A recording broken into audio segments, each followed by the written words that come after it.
Um, dois, três, gravando. Nós estamos estudando. A nossa disciplina é Direito Penal 1. Nós começamos o estudo da teoria do crime. Nós já vimos que o nosso Código Penal adotou a teoria finalista, e da teoria finalista que foi retirada a chamada teoria tripartite. O que é a teoria tripartite? É aquela que diz que um crime é um fato típico, ilícito e culpável. Então, é aquela que diz que o fato é típico, ilícito e culpável. Quando é que eu sei que um fato é típico? Não é qualquer fato humano que é típico. Ele só será típico se possuir esses elementos. Uma conduta produtora de um resultado. Entre eles tem que ter um vínculo que nós chamamos de nexo causal. Faltou um L aqui. Nexo causal. E tipicidade. Então, conduta, resultado, nexo causal, tipicidade. Preenchidos os 4 elementos, só assim nós poderemos dizer que esse fato não é um fato comum, mas ele é um fato típico. Mas eu já posso dizer que há um fato típico, já é crime? Não, porque esses substratos, essas estruturas do crime são requisitos cumulativos. Precisa existir os 3. Então, o fato é típico, ainda eu não posso dizer que eu estou diante de um crime, eu estou diante de um fato típico. Eu preciso saber se esse meu fato também é ilícito. Como é que eu sei se o meu fato também é ilícito? Por presunção. Todo fato típico presume-se ilícito. Todo fato típico presume-se ilícito. Só que essa presunção entre o fato típico e a ilicitude é uma presunção relativa. Por que uma presunção relativa? Porque o Código Penal ele traz algumas situações que ele chama de excludentes, previstas no artigo 23, onde mesmo que eu pratique um fato típico, se eu tiver sobre o manto, sob a proteção de umas dessas excludentes, o meu fato será típico, mas não será ilícito. O meu fato será típico e não será ilícito. E quando é que ocorrem essas excludentes? Quando eu estiver diante de um estado de necessidade, quando eu estiver diante de uma legítima defesa, quando eu estiver diante do estrito cumprimento de um dever legal e quando eu estiver diante de um exercício regular de um direito. Então, eu pratiquei um fato típico, mas eu consegui provar, em juízo, que eu só pratiquei esse fato típico porque eu estava sob o excludente da legítima defesa. Se eu atuei sob o manto da legítima defesa, o meu fato é típico e não é ilícito. Logo, também não existe crime. Logo, existe crime, o fato tem que ser típico, tem que ser ilícito e tem que ser culpável. Os requisitos, as estruturas são cumulativas. Precisa estar preenchido todas as 3 estruturas do crime. O meu fato é típico, por presunção é ilícito. Uma justificante. Se eu justificar esse fato típico, se eu estava diante do que nós chamamos de antijuridicidade, que é a mesma coisa de excludentes, quais são elas? Estado de necessidade, legítima defesa, estrito cumprimento do dever legal, exercício regular do direito. Professor, o que é cada uma dessas? Não se preocupe, cada uma dessas lá na frente, com os seus requisitos próprios. O meu fato será típico, mas não será ilícito. Como o estado de necessidade, a legítima defesa, o estrito cumprimento do dever legal e o exercício regular do direito estão previstos na lei, no Código Penal, que essas causas aqui são causas legais. Só que a doutrina diz também que o consentimento do ofendido ele também é uma causa de excludente da ilicitude. Quem é que diz? A doutrina, não é a lei. A lei não traz o consentimento do ofendido como causa de ilicitude. Excludente da ilicitude. Quem traz é a doutrina. Se quem traz é a doutrina não está na lei, então é uma causa supralegal. Supralegal. Tá. Mas eu não consegui provar que eu estava sob nenhuma excludente. Então, aquele meu fato típico que eu já tinha, por presunção, ele é ilícito. Essa presunção que era relativa passou a ser absoluta. Então, o meu fato é típico e é ilícito. O fato é típico e também é ilícito. Eu já posso dizer que ocorreu um crime? Não. Eu preciso estudar quem praticou esse fato típico e ilícito. Ou seja, eu preciso estudar a culpabilidade. A culpabilidade, eu estudo o agente, a pessoa que praticou esse fato típico e ilícito anterior. Quem é ele? A primeira coisa, eu preciso saber se ele é possível sofrer uma responsabilidade penal. Em outras palavras, se ele tem imputabilidade penal. O que é imputabilidade penal? Se ele pode sofrer uma sanção penal. Existem algumas situações que o Código coloca algumas pessoas como isento de pena. Se eles são isentos de pena, não tem culpabilidade. Quem é que são isentos de pena? Que são considerados inimputáveis. O Código diz, os menores de 18 anos. Então, o menor de 18 anos, ele pode até praticar um fato típico e ilícito, mas ele não pratica crime, pois ele não tem culpabilidade. Ele é isento de pena. Ah, professor, ele vai sofrer nenhuma sanção? Vai, de acordo com uma lei especial, prevista no Estatuto da Criança e do Adolescente. Ele não pratica crime, ele pratica ato infracional, previsto em legislação própria, legislação especial, já aprendemos que norma especial prevalece sobre norma geral. O Código diz também, são considerados inimputáveis os doentes mentais, os retardados mentais e aqueles que estão em estado mental em desenvolvimento. Essas pessoas, não basta ter a doença, se no momento do crime eles não entendiam nada do que acontecia, eles serão considerados inimputáveis. Diferentemente dos menores de 18 anos. O menor de 18 anos basta para provar o documento, se ele tem menor de 18 anos, ele não pratica crime. Agora, se o cara é doido, ele pode ser doido, ter uma doença mental, mas ele só será considerado inimputável se no momento da prática do fato típico ilícito, ele era inteiramente incapaz de entender o que ele estava fazendo, o caráter ilícito. Se numa perícia, se o perito disser, ele não entendia nada do que fez no momento do ato, se ele não entendia nada no momento do fato, ele só assim será considerado inimputável. E o Código traz também outra situação, a chamada embriaguez, fortuita e completa. O que é uma embriaguez fortuita? É aquele que não quer beber. É aquele que não quer beber. De alguma forma, forçaram ele a beber, ele sofreu uma coação, ou ele bebeu enganado, e ele ficou doidão, e ele praticou um fato típico e ilícito. Se conseguir comprovar que, em razão da embriaguez completa e fortuita, ele estava completamente embriagado, ele praticou esse fato típico ilícito, apesar do fato ser típico ilícito, ele não tem culpabilidade, ele é isento de pena.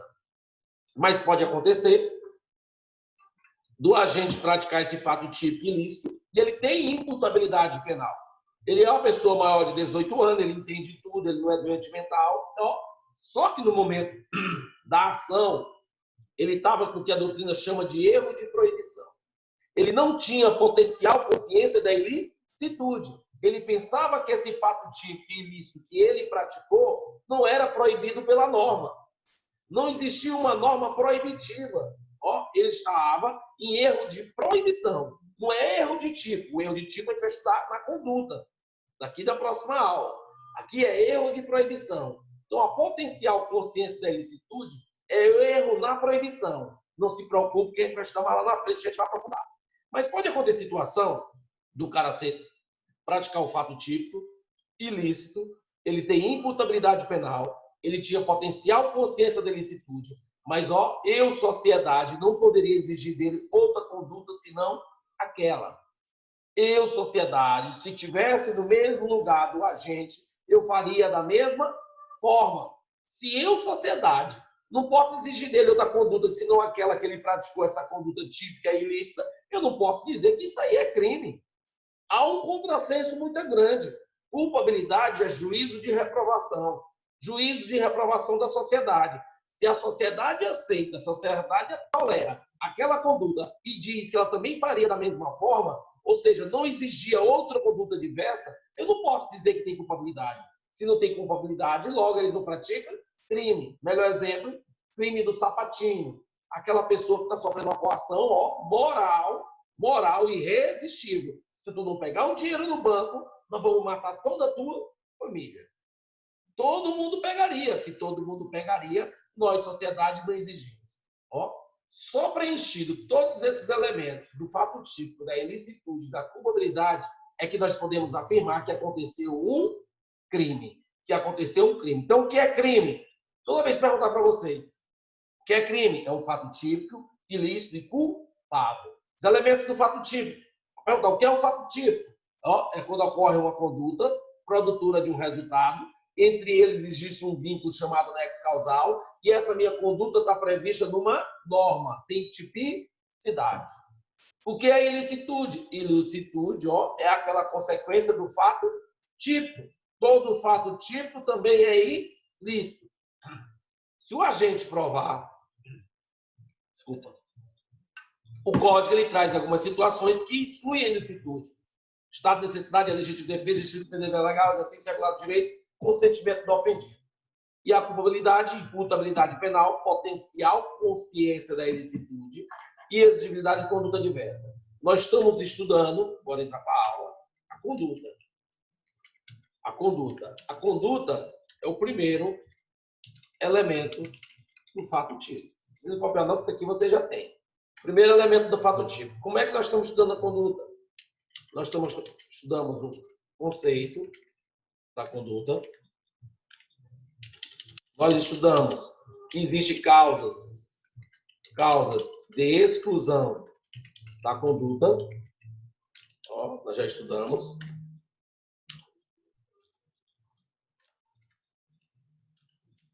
E existem espécies de conduta. A conduta ela pode ser dolosa / culposa. Quem for bom de Word aí, ó, pode arrumar o caderno e deixar bonitinho. Aqui eu não sou tão fera nisso. Ó. E ela pode ser comissiva / omissiva. E entre eles existe a figura do erro de tipo, que é uma falsa percepção da realidade. Então, ó, a conduta, o primeiro elemento do fato típico, a conduta, ela pode ser dolosa ou culposa. Se não tiver dolo e não tiver culpa, não existe conduta. Ó, mesmo que tenha um comportamento humano, mas não tem conduta para efeitos penais, o fato típico. A minha conduta ela pode ser dolosa ou culposa, ou ela pode ser diante de uma ação, chamamos comissiva, ou diante de uma omissão. Ela é omissiva.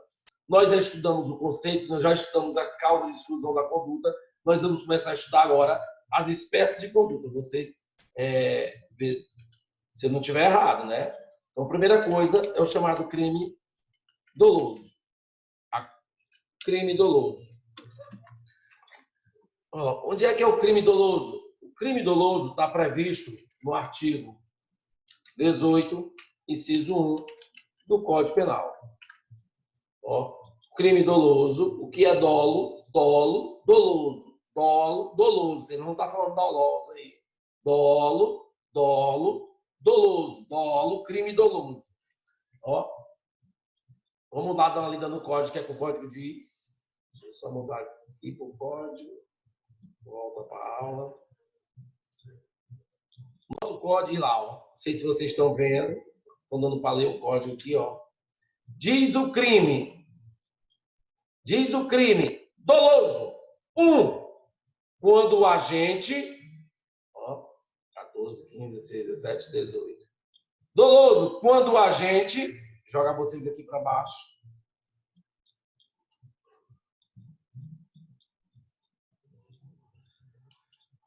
Quando o agente quis o resultado, ó, vamos fazer a leitura aqui em 2 momentos, ó. Quando o agente quis o resultado ou uma conjunção alternativa, ou assumir o risco de produzi-lo. Então, o crime doloso pode ser de 2 formas. Quando ele quer o resultado, ou ele assume o risco. Quando ele quer o resultado, ou ele assume o risco. Ah, professor, bora copiar o que é isso. Voltar para o nosso caderno.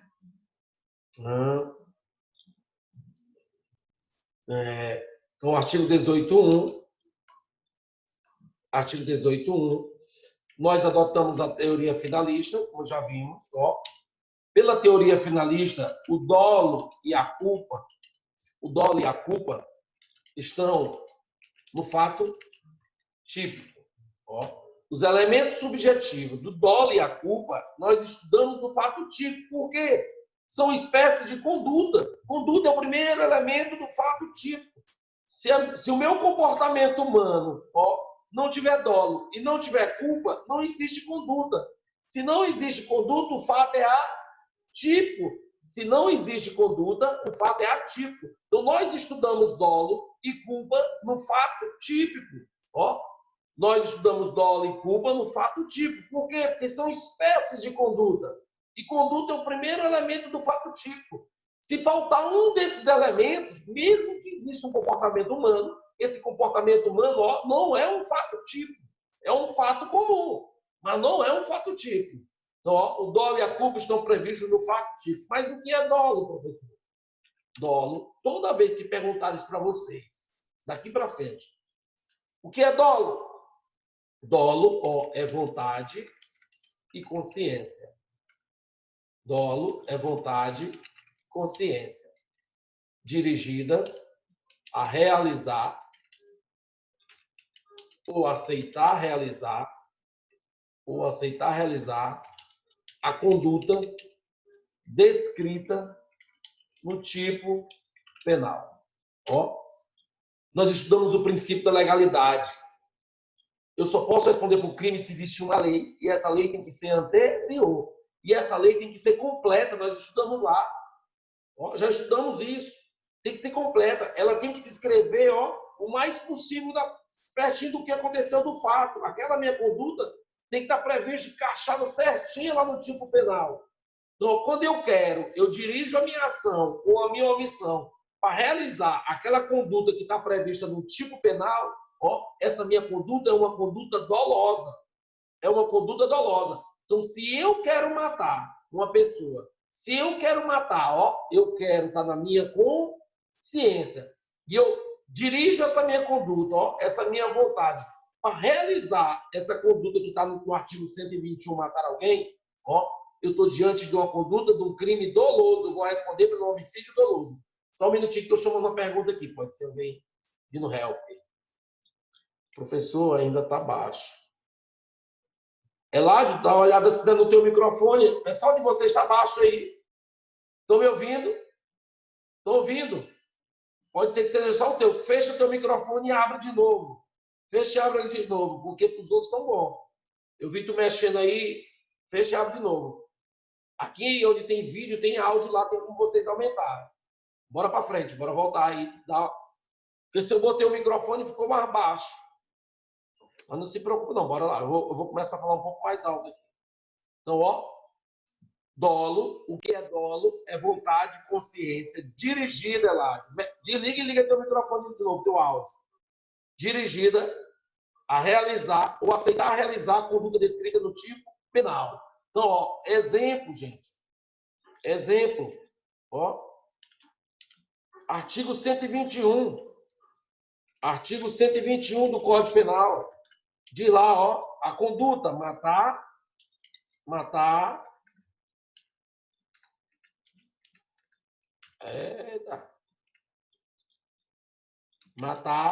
alguém.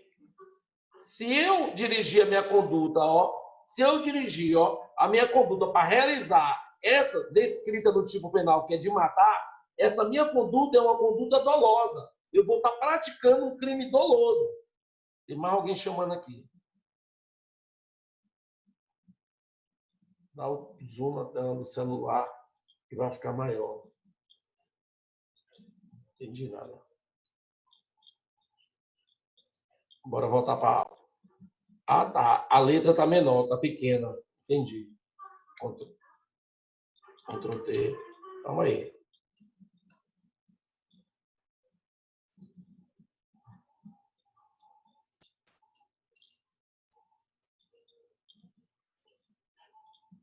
Melhorou, Amanda?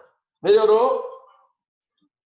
Tava pequeno, melhorou? Melhorou a letra?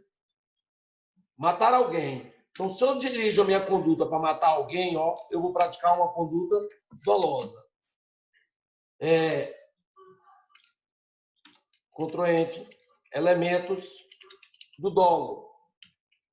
Elementos do dolo. Primeiro elemento é o chamado elemento volitivo. Elemento volitivo. O que é o elemento volitivo? É a vontade de praticar a conduta descrita na norma. Ó, eu quero praticar a conduta delitiva da norma. Isso é um elemento volitivo. Ó, elemento volitivo é vontade. Elemento volitivo é vontade. E nós temos também o elemento intelectivo. Intelectivo. Deixa eu só ver aqui se alguém chamou. É só puxar o zoom da tela que aproxima igual a imagem de foto. Não é para mim, não. Faltam 10 minutos. Vou falar mais 5 minutinhos e a gente vai abrir outra sala. Bora lá. Então, o que é o elemento intelectivo? Ó, se aquele lá é a vontade, esse aqui, Ctrl N, é a consciência. Consciência da conduta e do resultado. Consciência da conduta e do resultado. Então, ó, o elemento intelectivo é a consciência. Então, o que é dolo? Vontade e consciência. A vontade é elemento volitivo, ó, eu querer praticar aquela conduta prevista na norma, querer matar alguém, ó, e o intelectivo está dentro da minha consciência, tanto da conduta como resultado. Existem teorias do dolo. Teorias do dolo. Não se preocupe, eu vou voltar com o caderno aqui, viu? Eu vou ter que fechar, abrir de novo, senão vai interromper aqui sem a gente salvar. Já que eu mando o link novamente, só 2 minutinhos. Vou encerrar.